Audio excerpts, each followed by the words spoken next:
Olha, tem uma história, uma lenda, sabe? Ela foi tirada de um texto bem antigo, conhecido como o Grande Livro dos Iniciados. E é um conto épico sobre um homem cujo destino foi, assim, forjado no fogo do conflito. E essa história serve pra gente como um aviso, uma lição bem poderosa sobre o preço que se paga pela justiça.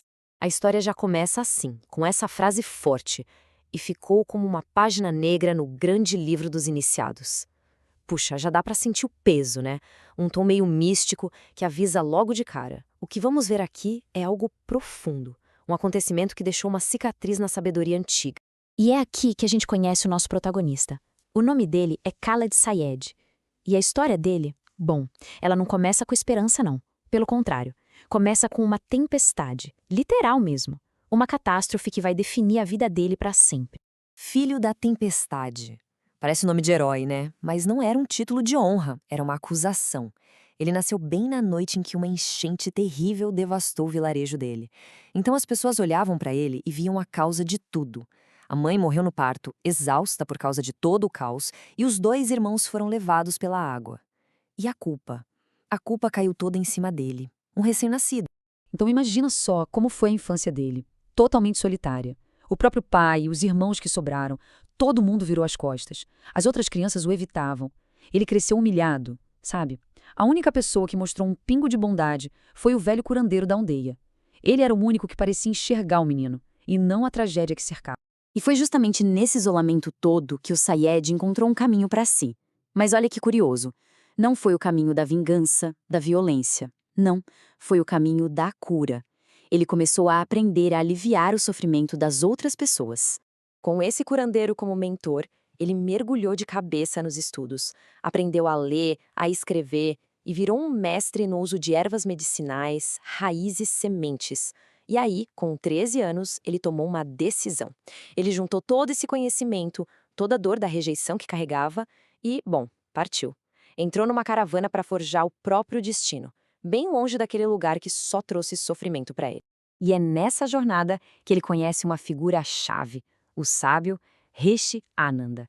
É nesse encontro que a história coloca na mesa o seu grande dilema. Um conflito de ideias, de filosofias, que vai mudar completamente o rumo da vida do Sayed. Aqui a gente vê que os dois pensam de formas completamente opostas. De um lado, o Rishananda defende a paciência, a aceitação do karma. Ele diz que o sofrimento de agora é um pagamento por coisas do passado e que a lei divina, uma hora, conserta tudo. Mas o Sayed, do outro lado, ele olha o mundo e não aceita isso. Para ele, ficar parado esperando essa justiça divina chegar é o mesmo que deixar o lobo atacar o rebanho. É preciso agir, e agir agora. E a frustração dele fica muito clara nessa pergunta que ele faz. Onde é que está a justiça divina que deixa um homem sanguinário fazer o que quer sem ser punido por isso? Ele está vendo um tirano, um marajá cruel, e simplesmente não entra na cabeça dele que a resposta seja aceitar. Para o Sayed, não fazer nada é ser cúmplice do mal. E isso nos leva à grande questão que vai assombrar o Sayed para o resto da vida dele. Será que a violência se justifica? Se o objetivo final é criar um mundo mais justo, vale a pena usar força para chegar lá? Pois é, Khaled Sayed faz a sua escolha. Ele vira as costas para aquele caminho do curandeiro e pega em uma arma. Não qualquer arma, mas o lendário sabre dourado. A partir de agora, a busca dele por justiça vai ser na base da força. E a ascensão dele é meteórica e brutal. Ele usa o sabre para derrubar o tirano, tomar seu reino e não para por aí. Chega a liderar uma guerra sangrenta pela libertação do Tibete em nome de uns monges que o acolheram. Ou seja, ele coloca aquela filosofia dele em prática da forma mais implacável possível. E ele se tornou um governante poderoso. Olhando por esse lado, ele venceu, né? Conquistou reinos, se tornou um líder respeitado, ele provou que o seu método funcionava. A grande questão é, a que custo? E é aqui que a história vira. Porque essa descida ao abismo foi rápida. Cada vitória que ele tinha no campo de batalha trazia uma derrota terrível na vida pessoal. O caminho da espada, mesmo com a melhor das intenções, começou a cobrar um preço. Um preço que ele nunca imaginou que pagaria. Olha só o preço do poder. Naja, o grande amor da vida dele, é assassinada por um rival. Anos depois, sua esposa chinesa, que estava grávida, é forçada a abandoná-lo, a renunciar a ele, só para salvar a própria vida. E no meio disso tudo, ele perde o filho que ainda nem tinha nascido. O poder que ele conquistou com a espada acabou envenenando tudo que ele mais amava. E no fim das contas, ele perdeu todo mundo que amava. Essa é a grande e trágica ironia da vida dele.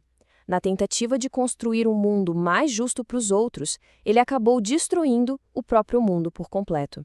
O reino dele virou uma prisão vazia. Esmagado pela dor, ele não vê outra saída.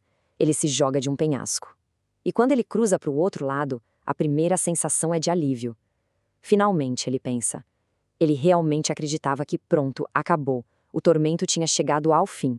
Mas a jornada dele, ela estava muito longe de terminar.